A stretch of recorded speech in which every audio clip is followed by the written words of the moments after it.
ശോഭേ, ഇക്കാര്യത്തിൽ വാശി കാണിക്കരുത്. അവളൊരു വിവരമില്ലാത്ത പെണ്ണാ.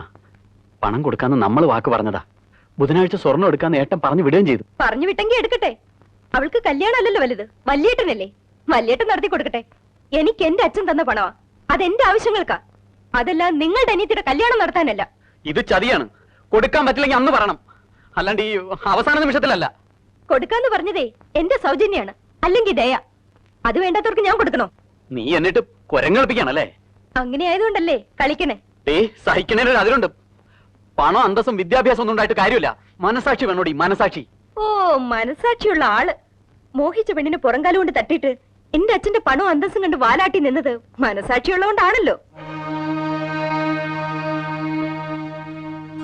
ഒരു കാര്യം മനസ്സിലാക്കണം, അഡ്വക്കേറ്റ് വിജയകുമാരൻ നായർ ഒരു റെയർ സ്പീഷീസ് ഒന്നുമല്ല. എനിക്ക് നിങ്ങളോടൊപ്പം ജീവിക്കാൻ ഇഷ്ടമല്ല എന്ന് പറഞ്ഞ മറ്റൊരു വിജയകുമാരൻ നായരെ കണ്ടെത്താൻ എന്റെ അച്ഛന് ഒരു ബുദ്ധിമുട്ടും ഇല്ല. പക്ഷേ അഡ്വക്കേറ്റ് വിജയകുമാരൻ നായർക്ക് ഒരു രാമൻകുട്ടി മേനോന്റെ മകളെ കിട്ടിയത് ഭാഗ്യാണ്, ലോട്ടറി. അതെപ്പോഴും കിട്ടില്ല. ഞാൻ എന്ത് ചെയ്യും ശോഭേ? ഏട്ടനോട് ഞാനെന്ത് പറയും? വിഷമിക്കേണ്ട കാര്യമൊന്നുമില്ല. മനസ്സിലാക്കാൻ വേണ്ടി പറഞ്ഞേ ഉള്ളൂ. നിങ്ങളോട് എനിക്ക് ഇഷ്ടം തന്നെയാണ്. നിങ്ങളുടെ വില ഞാൻ കളയില്ല.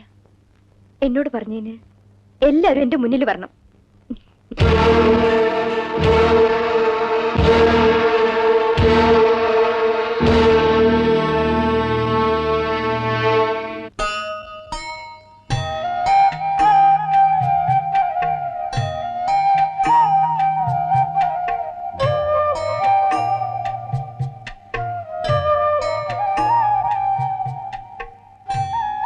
എന്തിനാ വെറുതെ ഒറ്റയ്ക്ക് ഇങ്ങനെ ആലോചിച്ചിരിക്കണേ?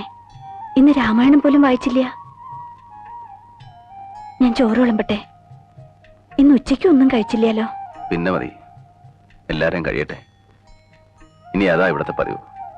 എല്ലാവരുടെയും കഴിഞ്ഞിട്ട് നമുക്ക് ഒരു കുഴപ്പമില്ലല്ലോ.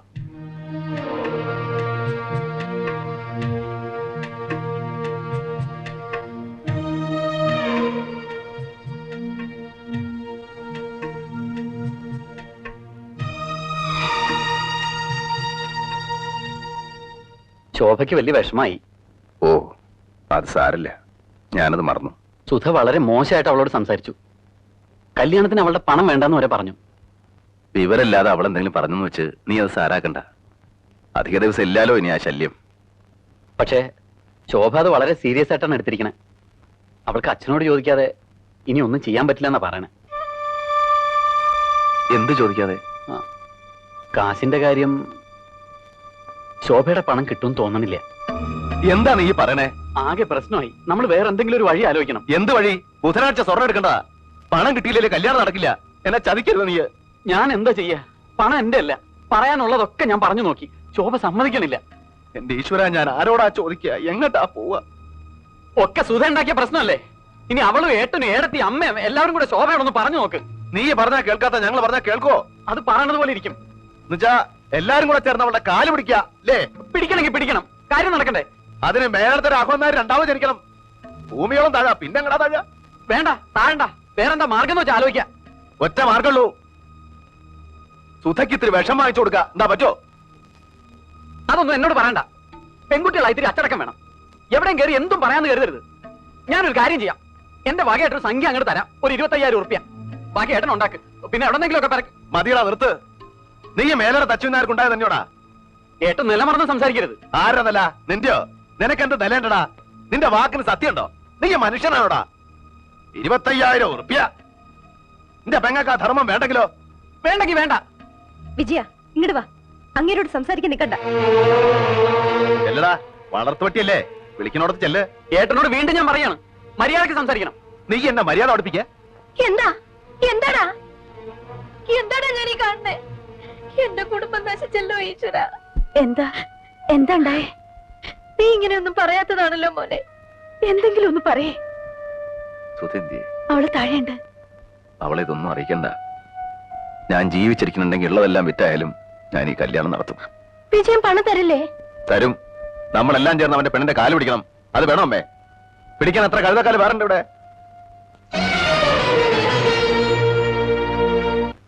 നിങ്ങളിനി ഒരു കാര്യത്തിനും വരരുതെന്ന് കരുതിയതാ. എന്നാലും നിങ്ങൾ എല്ലാവരും ആവശ്യപ്പെട്ട നിലയ്ക്ക് വന്നു. നീ ഞാനെന്താ ചെയ്യണ്ടേ? എന്തായാലും നമ്മുടെ കുടുംബത്തെ മൂത്ത കാരണം ഒരു വല്യമാമ തന്നെയാണ്. വല്യമാമ ഒന്ന് ആലോചിച്ച് നോക്ക്. നിന്റെ കല്യാണം കഴിഞ്ഞിട്ട് 8 കൊല്ലായി. എനിക്ക് എന്താ തന്നറിയാലോ? 15 പവൻ. ഇപ്പൊ സുധയ്ക്ക് കൊടുക്കാൻ പോണത് 50 പവനാ. കൊടുത്തോട്ടെ, ഒരു പരാതിയില്ല. എന്ന് വെച്ച് ഞങ്ങൾക്കെല്ലാം അവകാശപ്പെട്ട തറവാട് മാത്രം വിൽക്കാൻ പറ്റില്ല. വിറ്റു ആരാ പറഞ്ഞു നിന്നോട്? വിറ്റും പെറുക്കി ഈ കല്യാണം നടത്തുമെന്ന് പറഞ്ഞ് ആധാരക്കെട്ടും കൊണ്ട് മെനഞ്ഞാൻ ഇറങ്ങി പോയതാ. ഞങ്ങളോട് ആരോട് ആലോചിച്ചിട്ടില്ല. ഇവനൊരാണല്ലേ, ഇവനോട് പോലും ഒരു വാക്ക് പറഞ്ഞില്ല. ആ, അത് ചെയ്യാൻ പാടില്ല. കുടുംബത്തിൽ സ്വന്തം ഇഷ്ടം മാത്രം നോക്കാന്ന് പറഞ്ഞാ അത് തെറ്റന്നെയാ. ഞങ്ങൾ എന്തിനു വേണമെങ്കിലും തയ്യാറാ. പക്ഷെ എന്നോടൊരു വാക്ക് ആലോചിക്കണ്ടേ വലിയമാമ? വിൽക്കാനാണെങ്കിലും പണയം വെക്കാനാണെങ്കിലും ഞങ്ങളുടെ ഒക്കെ സമ്മതവും കയ്യൊപ്പും വേണം. അതാലോചിച്ചിട്ടില്ല. ആലോചിക്കേണ്ടൊന്നുമല്ല. അതിനൊക്കെ പല വഴികളും ഉണ്ട്. ഒന്നും അറിയാതെയല്ല. എന്നെ തോൽപ്പിക്കണം, അത്രയേ ഉള്ളൂ ഏട്ടന്. തലമുറ നെണ്ണതേക്കല്ലടാ മോനെ. ജാനുവേ, തെറ്റോ ശരിയോ ഏതായാലും ഒരു അഭിപ്രായ വ്യത്യാസമായ നിലയ്ക്ക് ഭാഗം നടത്തന്നെയാ നല്ലത്. പിന്നെ പരാതിയില്ലല്ലോ. അതാ ഞാനും പറയണത്. എനിക്കിപ്പോ മണ്ണും ഭൂമിയൊന്നും അല്ല പ്രശ്നം. എന്റെ അനിയത്തിയാ, കുടുംബത്തിന്റെ അഭിമാനത്തിന്റെ പ്രശ്നം അത്. ആ, വല്യമ്മാമ എപ്പോഴാ വന്നേ?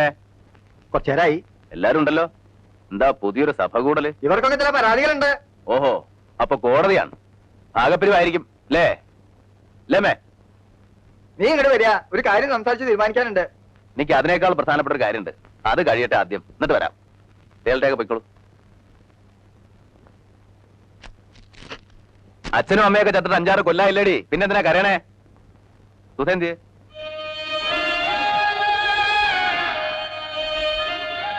ഇവളുടെ മുഖം എന്താ വല്ലാണ്ടിരിക്കണേ? അവള് കരച്ചില് തന്നെയാ. കുടുംബത്ത് കലഹം ഉണ്ടാക്കിയിട്ട് ഈ കല്യാണം നടത്തണ്ടെന്നാ പറയണേ. ഒറ്റ വീക്കിയാൻ വെക്കും. കുടുംബത്തെ കാര്യമൊന്നും നീ നോക്കണ്ട. നീ നിന്റെ കുടുംബം ഉണ്ടാവുമ്പോ നോക്കിയാ മതി. വല്യേട്ടനെ എല്ലാരും ഒറ്റപ്പെടുത്തും. വല്യേട്ടനെ എല്ലാവർക്കും ഒറ്റപ്പെടുത്താം. പക്ഷെ വല്യേട്ടൻ ഒറ്റപ്പെടാൻ വയ്യല്ലോ. അതല്ലേ വല്യേട്ടന്റെ കുരുക്ക്. ദാ, എല്ലാം ഉണ്ട്. പക്ഷെ 50 പവനില്ല. എന്ന് വെച്ച് കല്യാണം നടക്കാണ്ടിരിക്കാൻ പോണില്ല. നിനക്ക് അത്യാവശ്യമുള്ള പൊന്നുണ്ട്. ബാക്കി പൊന്നിന്റെ സമാധാനം ഏട്ടൻ ചെയ്തു. ദാ പോരെ.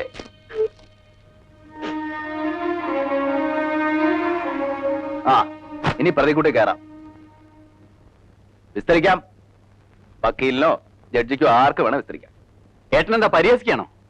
ഞങ്ങളോട് ആലോചിക്കാതെ ഏട്ടൻ ചെയ്യണമൊന്നും ശരിയല്ല. ഞാൻ എന്ത് ചെയ്തു? എല്ലാവരോടും ആലോചിച്ച് തന്നെ അവളുടെ കല്യാണം തീരുമാനിച്ചത്. ഒടുവിൽ നീ എന്ത് ചെയ്തു? എന്നെ വഞ്ചിച്ചു. ഇനിയും ഞാൻ ചെയ്യുന്നോ നിന്നോട് ആലോചിക്കണോ? ആഹാരം ബാധ്യതപ്പെടുത്തി പണം വാങ്ങിയില്ലേ? അതെന്നോട് ആലോചിച്ചോ? എല്ലാവരോടും കൂടെ വഞ്ചന അത്. നിങ്ങളെ പറയണ്ട, ഞാൻ പറയാം. എല്ലാവർക്കും ഭാഗം പിരിയണമെന്നുണ്ട്. അത് നടത്തി കൊടുക്കണം. ഇനി ആഹാരം ബാധ്യതപ്പെടുത്തിയിട്ടുണ്ടെങ്കിൽ അത് നീ ഏൽക്കുകയും വേണം. അമ്മ എന്ത് പറഞ്ഞു? ഭാഗം നടക്കട്ടെ.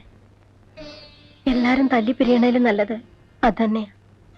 നടക്കട്ടെ. വല്യമ്മാവ തന്നെ ഒന്ന് നടത്തി കൊടുക്കുക. എനിക്കിത് കാണാൻ വയ്യ. നടക്കട്ടെ. പിന്നെ നിങ്ങൾ ആരെയും ഞാൻ ബാധ്യതപ്പെടുത്തിയിട്ടില്ല. ഈ സ്വത്തിൽ എനിക്കും എന്റെ മക്കൾക്കുള്ള അവകാശം സുധയെ കെട്ടാൻ പോകുന്ന രാധാകൃഷ്ണൻ എഴുതി കൊടുത്തു. അല്ലാതെ നിങ്ങളാരെയും ഞാൻ വഞ്ചിച്ചിട്ടില്ല. അത് പറയുമ്പോ ഇവർ എന്നോട് പറഞ്ഞ ചില കാര്യങ്ങൾ കൂടി പറയേണ്ടി വരും. 10-20 കൊല്ലായിട്ട് ഈ സ്വത്ത് മുഴുവൻ നീ തന്നെയല്ലേ നോക്കി നടത്തണേ? അതിന് ആദായം നീ തന്നെയല്ലേ പറ്റണേ? ഒരു കണക്കും ഇതുവരെ ആരും ചോദിച്ചിട്ടില്ലല്ലോ. ആ കണക്ക് എങ്ങനെ വക കൊള്ളിക്കും? ഇവൻ സ്വന്തം കാര്യം നോക്കാനല്ലല്ലോ, കുടുംബം നോക്കിയില്ലേ? എല്ലാരും വളർത്തി ഒരു നിലയിൽ എത്തിച്ചില്ലേ? അതൊക്കെ പറയുമ്പോ പറയാന്നല്ലാതെ കൃത്യമായിട്ടൊരു കണക്കുമില്ലല്ലോ. ഇല്ലമ്മേ, ഇല്ല. എന്റെ ഒരു കണക്കില്ല. എന്റെ അധ്വാനത്തിന് കണക്കില്ല. എന്റെ ജീവിതത്തിന് കണക്കില്ല. എല്ലാം നിങ്ങളുടെ ഇഷ്ടം. പക്ഷേ എന്റെ മക്കളെ ഞാൻ തന്ന സ്നേഹത്തിന് കണക്കുണ്ട്. എന്റെ അല്ല, ഈശ്വരന്റെ കയ്യില്. ആ കണക്കറിയാൻ നിങ്ങളുടെ പഠിപ്പ് പോരാ.